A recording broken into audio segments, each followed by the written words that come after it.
My name is Paul Selnow. I am the president of the Governor Oliver Wolcott Senior Branch, number 10 of the Connecticut Society of the Sons of the American Revolution. And the Governor Oliver Wolcott Senior Branch of the Sons of the American Revolution is very honored to have been invited today by the Mary Floyd Tallmadge chapter, the Daughters of the American Revolution, to remember and pay respects to one of the great patriots of the American Revolution, a man with great leadership ability, conviction, courage, integrity, and dedication. His life was a true adventure story. Benjamin Tallmadge was born on February 25th, 1754 in Brookhaven, Long Island, New York. He graduated from Yale College in 1773, at the age of 19. At that year, he became the superintendent of Wethersfield High School. In June of 1776, he began his Army career as first lieutenant in Colonel John Chester's regiment of the Wadsworth, Connecticut Brigade, and eventually became captain of a troop in the 2nd Continental Light Dragoon Regiment. In the summer of 1778, his dragoons were assigned under Brigadier General Charles Scott, who was Washington's intelligence chief. Tallmadge's new job was to recruit intelligence sources throughout Connecticut and New York area. He contacted his old friends from Long Island, New York, and gradually formed the Culper Ring, the first organized espionage operation in America.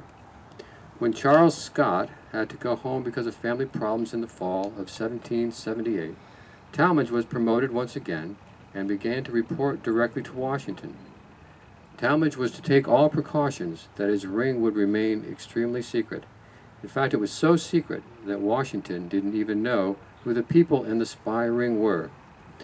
Robert Townsend, Aaron Woodhill, Augusta Rowe, Anna Strong, and Cable Brewster all made up this ring. The central figure, Robert Townsend, codenamed Culper Jr., was a society reporter for the American newspaper and owner of a small dry goods store in New York City. The newspaper gave him access to social functions all over town, where he could talk to British soldiers without them being suspicious.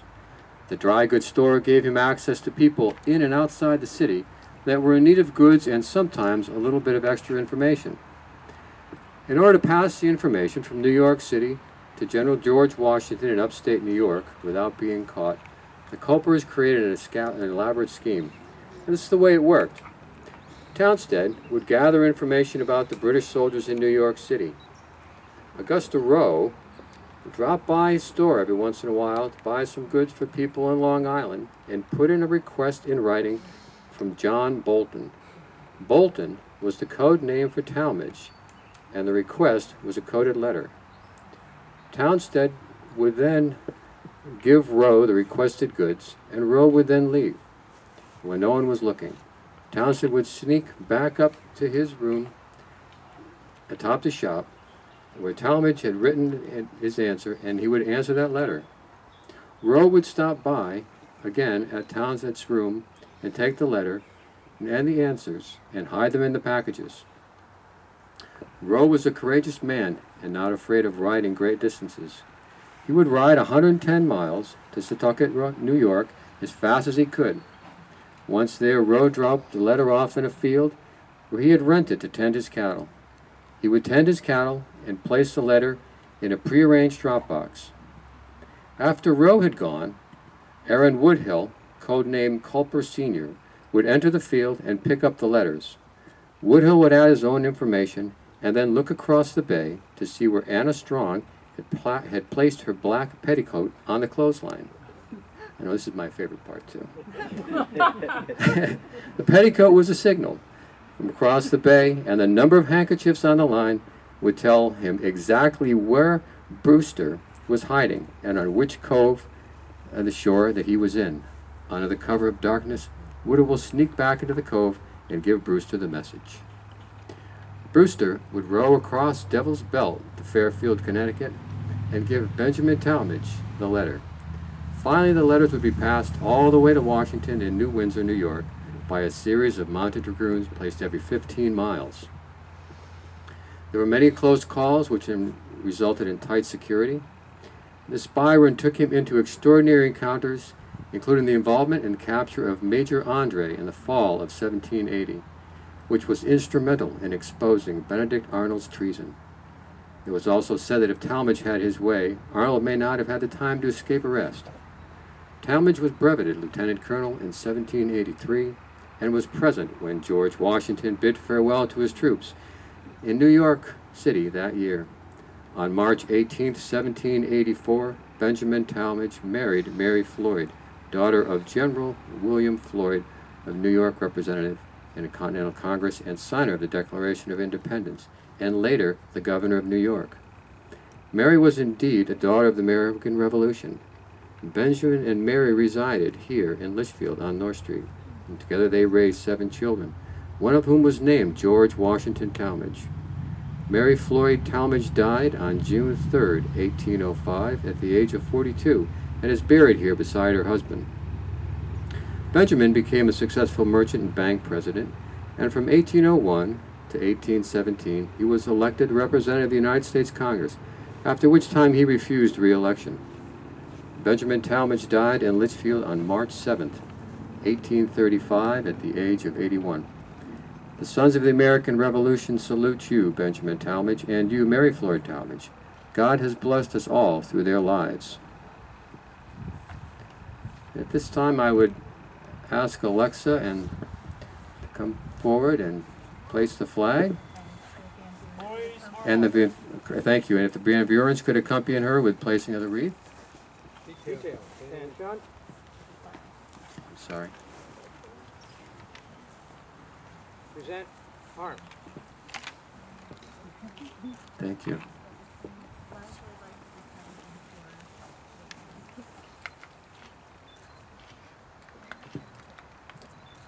Okay.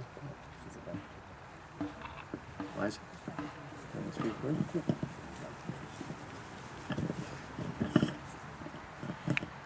The members and seniors of the Children of the American Revolution are so proud to be with you guys to honor the lives of Oliver Wolcott, who was over there, and Benjamin Tallmadge, who was over there. And we are really proud to celebrate with you on the traditional day of American independence, which is the... Thank you very much. At this time, we will also have a salute by the 1st Artillery and the Governor Oliver Wolcott Color Guard. Climb and load. Here we go again.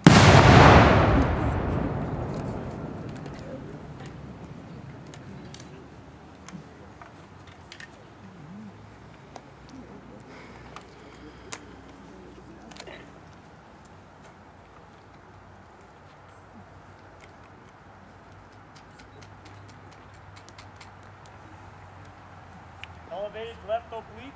Make ready. Aim. Fire.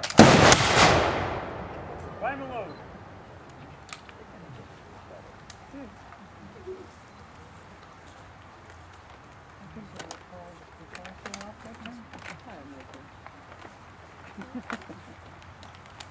Sometimes they don't go up. It looks like they're doing pretty well. Hmm? I was just trying to see the lady in waiting.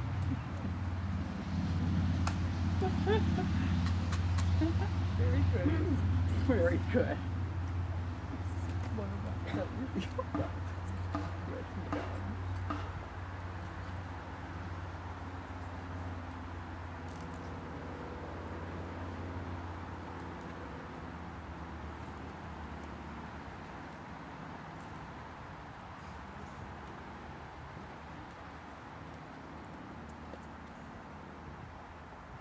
Here we go with the cannon. Here.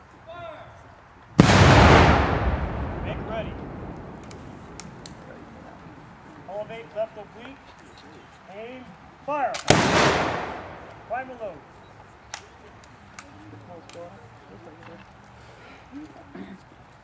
A real good will show a flame at the end of the gun. You know, if show it down here. I didn't notice it there.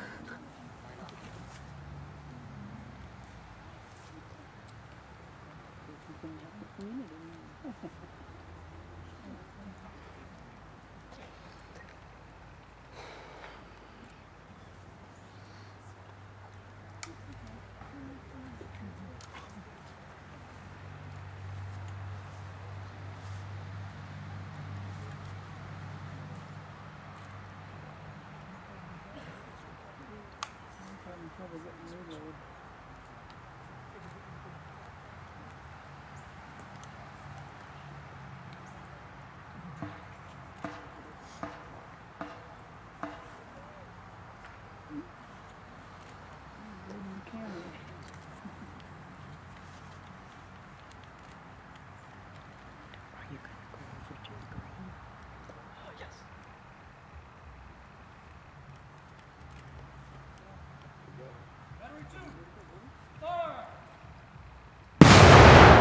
Make ready.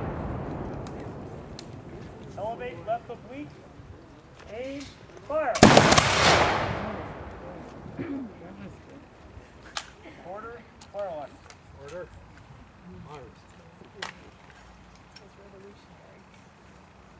Great.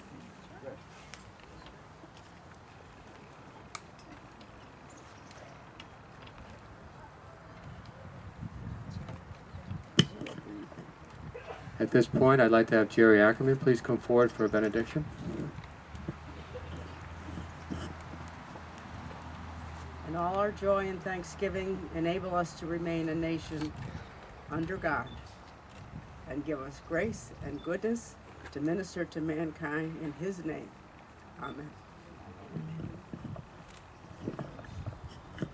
Before we close, I did want to ask everyone in the crowd to, if they are available, join us for the second portion of today's program. 1st Litchfield Artillery Regiment will be moving their cannon and be joined by their second gun down on the green in the center of Litchfield. At approximately 1:45, they will begin firing a volley of 13 cannon shots. It's in commemoration of each of the 13 colonies. As each one ratified the Constitution, that state is announced. A cannon shot is fired in their honor. It's time to conclude at 2 p.m. with the Let Freedom Ring program.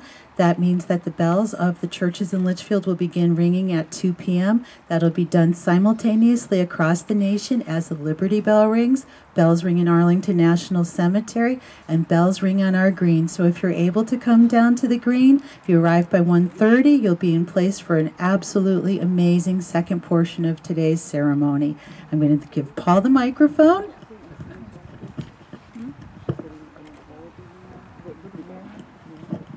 Thank you very much, Judy. The Governor Oliver Wolcott branch and the Mary Floyd Tallmadge chapter have been very honored throughout the years to do this ceremony together. And as we look out, we always very much enjoyed seeing everyone who's come out here from Litchfield to show their patriotism today. I know that there's a very strong history up here. And hopefully you've enjoyed the ceremony here today.